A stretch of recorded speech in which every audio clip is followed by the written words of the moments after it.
कोई तो रोक लो। दोस्तों, इस कहानी के पिछले भाग सुनने के लिए हमारे चैनल को विजिट करें। अब आगे। मैंने निमी के आंसू पोंछे और उससे पूछा, तुझे क्या हुआ, तू क्यों रो रही है? निमी ने रोते हुए मुंह बनाकर कहा, क्योंकि आप रो रहे थे। उसकी इस बात से मुझे हंसी आ गई और मैंने उसे समझाते हुए कहा, पागल, मैं रो थोड़ी रहा हूँ, ये तो मेरी अम्मी निमी का प्यार है जो आंसू बनकर मेरी आंखों से निकल आया। ये कहकर मैंने दोनों के सिर पर प्यार से हाथ फेरा और फिर उनको समझाते हुए कहा, देखो, अब तुम लोग अपनी कीर्ति दीदी से भी लड़ना बंद करो। वो हमारे घर में कुछ ही दिन के लिए आई है। यदि तुम लोग ऐसे ही लड़ती रही तो फिर वो हमारे घर कभी नहीं आएगी। अम्मी बोली, भैया हम कहाँ लड़ते हैं, वो तो कीर्ति दीदी ही लड़ती रहती है और उन्होंने ही इस लड़ाई को शुरू किया था। मैंने कहा, लड़ाई तो तुम दोनों ने शुरू की थी। वो तो सिर्फ ये बोल रही थी कि अगर मुझसे चाय के बिना नहीं रहा जाता है तो मैं घर में उसे बता देता, क्या वो मुझे चाय नहीं दे सकती थी? मगर तुम लोगों ने उसकी बात नहीं सुनी और उससे लड़ाई शुरू कर दी। निमी बोली, पर भैया वो भी तो हमें चिढ़ाती है, तभी तो हम लड़ते हैं। मैं बोला, वो तुम लोगों से मजे लेने के लिए तुम्हें चिढ़ाती है, लेकिन अब तुम दोनों ना तो उसकी किसी बात से चिढ़ना और ना ही उससे लड़ना। अम्मी बोली, ठीक है भैया, अब हम नहीं लड़ेंगे, लेकिन आप कीर्ति दीदी से भी बोल दीजिए कि वो हमें ना चिढ़ाए। मैंने कहा, ठीक है, मैं कीर्ति से भी बोल दूंगा। अब तुम्हारे सोने का टाइम हो गया है, अब तुम दोनों अपने कमरे जाओ।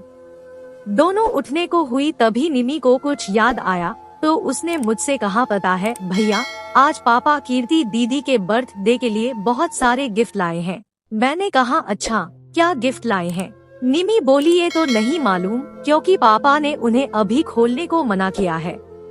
मैंने कहा, ठीक है, जब वो बर्थडे वाले दिन उन्हें खोलेगी तो हम देख लेंगे। निमी बोली, भैया क्या हमें भी उन्हें गिफ्ट देना चाहिए? मैंने कहा, हाँ जरूर देना चाहिए, पर तू क्या गिफ्ट देगी? निमी बोली, अभी सोचा नहीं है, मैं कल सोच कर बताऊंगी। मैं निमी से बात कर रहा था तभी बात करते करते मेरी नजर कमरे के बाहर दरवाजे के सामने पड़ रही परछाई पर पड़ी। मुझे समझते देर नहीं लगी, कीर्ति बाहर खड़ी होकर हमारी बात सुन रही है। मैंने उस तरफ से अपना ध्यान हटाया और अम्मी से पूछा, और तू क्या गिफ्ट देगी? अम्मी बोली, मैं भी कल सोच कर बताऊंगी, पर आप दीदी को क्या गिफ्ट दे रहे हैं? मैंने कहा, मैंने भी अभी सोचा नहीं है, मैं भी कल सोच कर बताऊंगा। अब तुम लोग जाओ और जाकर सो जाओ, नहीं तो सुबह नींद नहीं खुलेगी। इसके बाद दोनों ने मुझे गुड नाइट कहा और अपने कमरे में चली गई। उनके जाने की बात सुनकर कीर्ति भी उनके बाहर निकलने के पहले अपने कमरे में चली गई थी। मेरा मन कीर्ति से बात करने का कर रहा था, इसलिए मैंने टीवी बंद किया और कीर्ति के कमरे की तरफ बढ़ गया। मैं उसके कमरे के बाहर पहुंचा तो उसके कमरे का दरवाजा और लाइट दोनों बंद थे। मैं ये जानता था कि वो अभी अभी अपने कमरे में आई है, इसलिए अभी वो सोई नहीं होगी। फिर भी उसके कमरे की लाइट बंद देखकर मैं सोच में पड़ गया कि अभी इस वक्त उसके कमरे का दरवाजा खटखटाया जाए या नहीं। मैंने देखा तो टाइम 11:15 बज गया था। मुझे इतनी रात गए कीर्ति के कमरे का दरवाजा खटखटाना सही नहीं लगा और मैं वहां से लौट आया। मैं अपने कमरे की तरफ जा ही रहा था कि तभी मुझे अम्मी निमी के कमरे से कीर्ति की आवाज सुनाई दी और मैं वहीं खड़ा हो गया। एक पल के लिए मेरे मन में उनकी बातें सुनने का ख्याल आया, मगर अगले ही पल मुझे कीर्ति की छुपकर बातें सुनने की हरकत याद आ गई और मैं वहां से मुस्कुराते हुए अपने कमरे में वापस आ गया। कमरे में आकर मैं लेट गया और सोचने लगा कि अम्मी निमी तो मेरे सामने ही अपने कमरे में गई थी, तब तो कीर्ति मुझे उनके कमरे में जाते नहीं दिखी। फिर ये अम्मी निमी के कमरे में कब चली गई? ये बात सोचते सोचते मुझे याद आया कि कीर्ति के कमरे में जाने के पहले जब मैं टीवी बंद कर रहा था, शायद तब ही कीर्ति उनके कमरे में गई होगी। इसके बाद मैं कीर्ति के बर्थडे में देने वाले गिफ्ट के बारे में सोचने लगा और यही सोचते सोचते मेरी नींद लग गई। सुबह जब मेरी नींद खुली तो अम्मी निमी स्कूल के लिए तैयार हो रही थी। मैं भी फ्रेश होकर स्कूल के लिए तैयार होने लगा। चंदा मौसी नाश्ता देकर चली गई और फिर अम्मी निमी मेरे कमरे में आई। उन्हें देखकर मैंने उनसे पूछा, क्या कीर्ति कल तुम लोगों के कमरे में सोई थी? अम्मी बोली, जी भैया, दीदी को उनके कमरे में नींद नहीं आ रही थी, इसलिए वो रात को हमारे कमरे में सोने आ गई थी। मैंने कहा, क्या वो सोकर उठ गई है? अम्मी बोली, वो उठ तो गई थी, लेकिन अपने कमरे में जाकर फिर से सो गई है। मैंने कहा, ठीक है, अब तुम लोग स्कूल जाओ। निमी बोली, भैया आप भूल गए, आज हमको कीर्ति दीदी के लिए गिफ्ट लेने चलना है। मैंने कहा, नहीं, मुझे याद है। तुम लोगों ने सोच लिया कि क्या गिफ्ट लेना है? निमी बोली, अभी तो नहीं सोचा है, पर जब हम बाजार चलेंगे तो वहीं पसंद कर लेंगे। मैंने कहा, ठीक है, हम स्कूल से लौटकर गिफ्ट लेने चलेंगे। निमी बोली, लेकिन भैया यदि हम घर से साथ में चलेंगे तो दीदी भी साथ चलेंगी और उन्हें पता चल जाएगा कि हम उन्हें क्या गिफ्ट देने वाले हैं। मैं निमी की बात का मतलब समझ गया था कि वो क्या चाहती है, मगर फिर भी मैंने नादान बनते हुए पूछा, तो फिर हमें क्या करना चाहिए? निमी बोली, आप हमारे स्कूल आ जाना, हम वहीं से गिफ्ट खरीदने चलेंगे और फिर अलग अलग घर आ जाएंगे। मैंने फिर अपनी नादानी दिखाते हुए कहा, पर जब हम घर आएंगे तब तो वो गिफ्ट देख लेगी। निमी बोली, आप तो कुछ भी नहीं समझते हैं, हर बात समझानी पड़ती है। अरे हम गिफ्ट को अपने अपने बैग में छुपा कर लाएंगे। निमी की इस बात पर मैं अपनी हंसी नहीं रोक पाया और उससे कहा, चल ठीक है, हम ऐसा ही करेंगे, अब तुम लोग स्कूल जाओ। उन्होंने मुझे समय पर अपने स्कूल आ जाने का बताया और फिर वो दोनों स्कूल चली गई। नाश्ता करने के बाद मैं भी स्कूल के लिए निकल गया। दोपहर को स्कूल के बाद मैं अम्मी निमी के स्कूल पहुंचा। दोनों मेरा ही इंतजार कर रही थी। मैंने उनको बाइक पर बैठाया और फिर हम लोग बाजार के लिए निकल गए। बाजार पहुंचने के बाद तो निमी ने हद ही कर दी। वो हमें कम से कम 1 घंटे तक इस दुकान से उस दुकान, उस दुकान से इस दुकान घुमाती रही, मगर उसे कोई गिफ्ट ही पसंद नहीं आ रहा था। जब बहुत देर तक उसे कोई गिफ्ट पसंद नहीं आया तो मैंने निमी से कहा, देख, तेरे चक्कर में हम भी अभी तक कोई गिफ्ट नहीं ले पाए हैं। निमी बोली, क्या करूं भैया, मुझे समझ में ही नहीं आ रहा है कि मैं क्या गिफ्ट लूं। ऐसा कीजिए, आप लोग अपने गिफ्ट लीजिए, तब तक मैं भी कोई गिफ्ट पसंद कर लेती हूँ। फिर मैंने और अम्मी ने गिफ्ट देखना शुरू किया। मैंने कीर्ति के लिए ब्रेसलेट और अम्मी ने एक हैंड बैग लिया, मगर अम्मी का हैंड बैग निमी को पसंद आ गया और वो कहने लगी कि वो तो ये ही लेगी। अम्मी उसकी आदत को अच्छे से जानती थी, इसलिए उसने वो हैंड बैग उसे ही दे दिया और उसने एक मोबाइल कवर पसंद कर लिया। वो मोबाइल कवर सच में ही बहुत ही सुंदर लग रहा था, जिसे देखकर निमी का मन बदल गया और वो अम्मी को मस्का लगाते हुए कहने लगी, दीदी आप मुझसे बड़ी हो, मुझे लगता है कि आपको ये हैंड बैग देना चाहिए। मैं तो छोटी हूँ, मुझे तो ये मोबाइल कवर भी चल जाएगा। आप ये हैंड बैग ले लीजिए और मैं इस मोबाइल कवर से ही काम चला लूंगी। मगर अम्मी अब निमी को मोबाइल कवर देने को तैयार नहीं हुई और उसने निमी से कहा, नहीं, अब मुझे हैंड बैग नहीं लेना। अगर तुझे हैंड बैग पसंद नहीं है तो तू कोई दूसरा गिफ्ट पसंद कर ले, लेकिन मैं तो अब ये मोबाइल कवर ही लूंगी। ये सुनकर निमी गुस्सा हो गई और अपनी भौहें चढ़ाकर कहने लगी, मुझे तो ये हैंड बैग बहुत पसंद है। मैं तो सिर्फ तुम्हारे भले के लिए ही बोल रही थी, ताकि कीर्ति दीदी को ये ना लगे कि तुम्हारा गिफ्ट अच्छा नहीं है। निमी की बात सुनकर अम्मी दुविधा में पड़ गई। उसे लगा कि सच में उसका गिफ्ट अच्छा नहीं है और यही पक्का करने के लिए वो मेरी तरफ देखने लगी।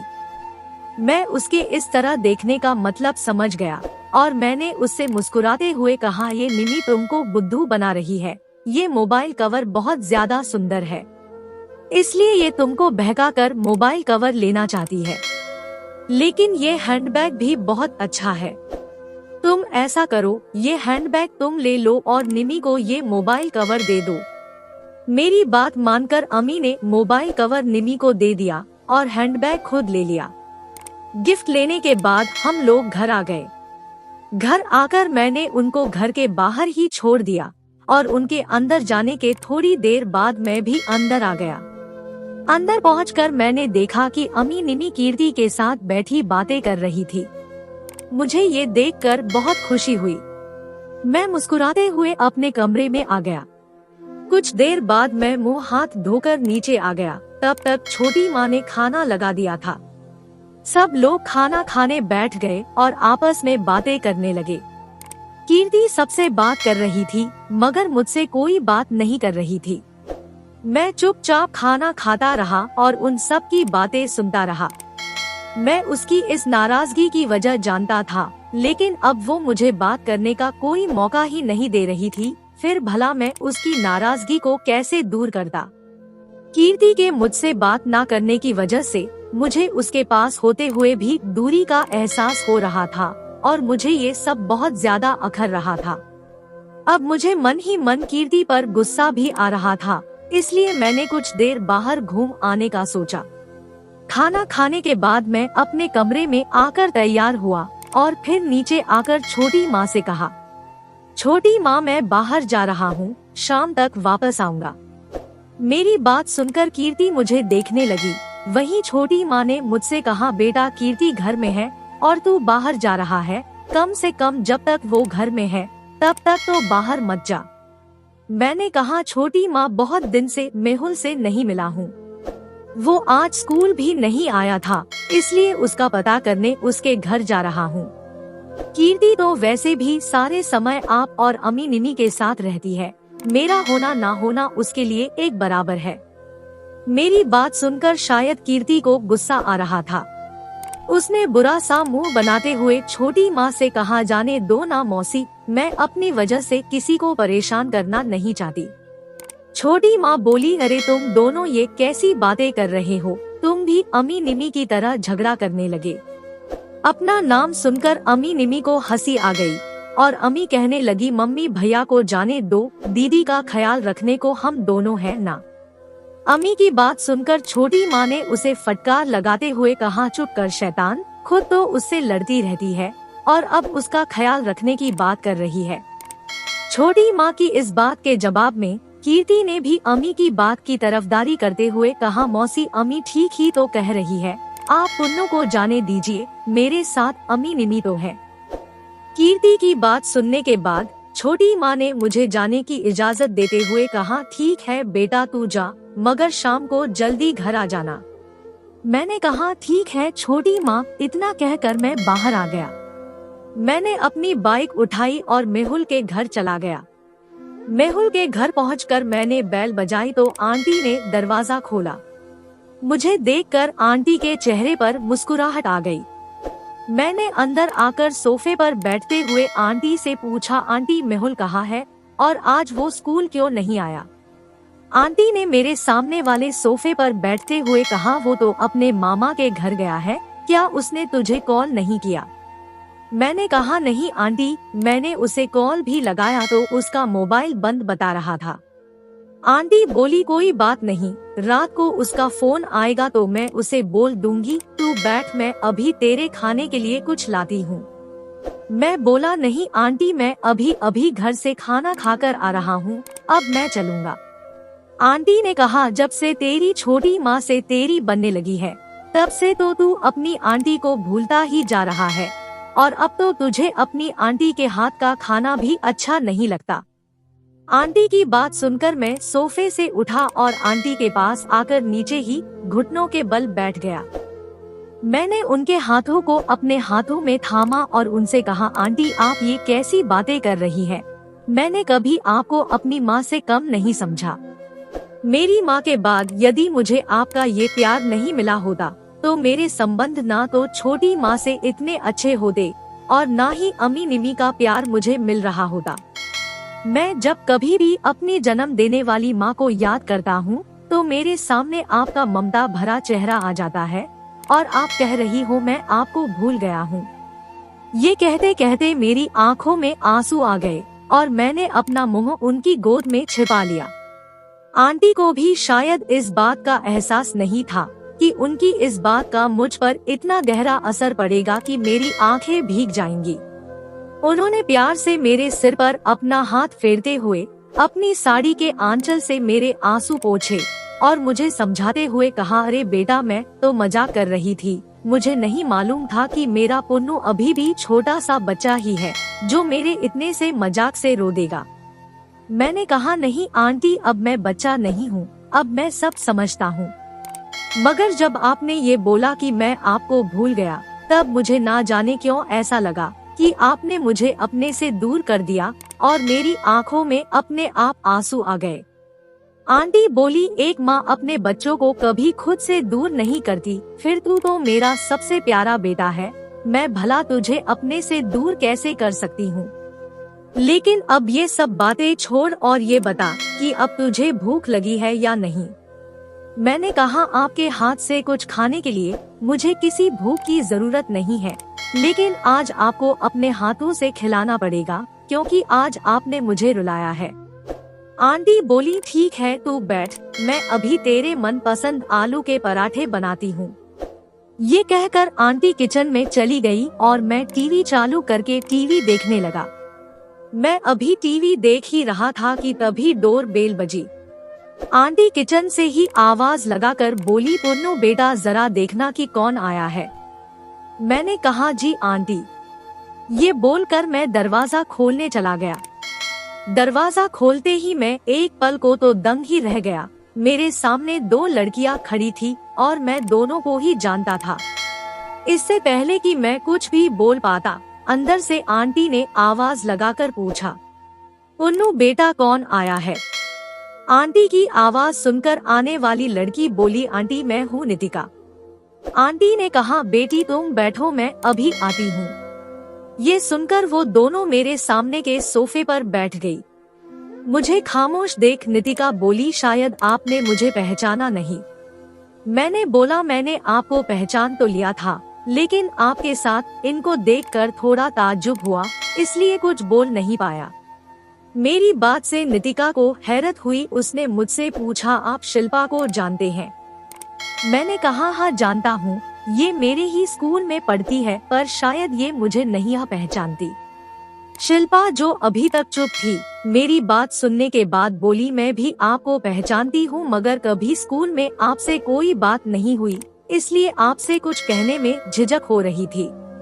हमारी बात चल ही रही थी कि तभी आंटी आलू के पराठे के साथ साथ चाय और बिस्कुट भी लेकर आ गई।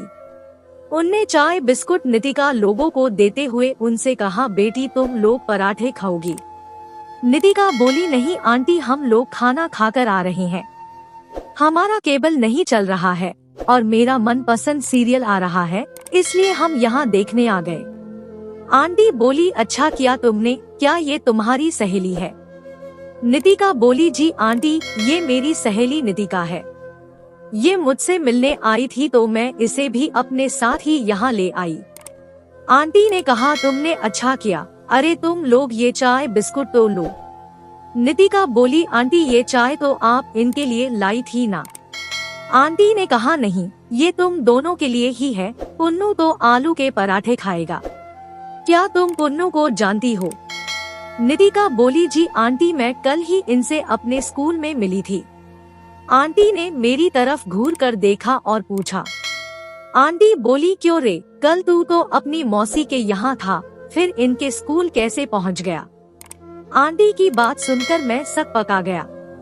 मैंने उनको अपनी सफाई देते हुए कहा, अरे आंटी, मैं इनके स्कूल नहीं गया था, वो तो कल कीर्ति मुझे अपने स्कूल लेकर गई थी और ये कीर्ति की ही सहेली है, आप चाहो तो इनसे पूछ लो।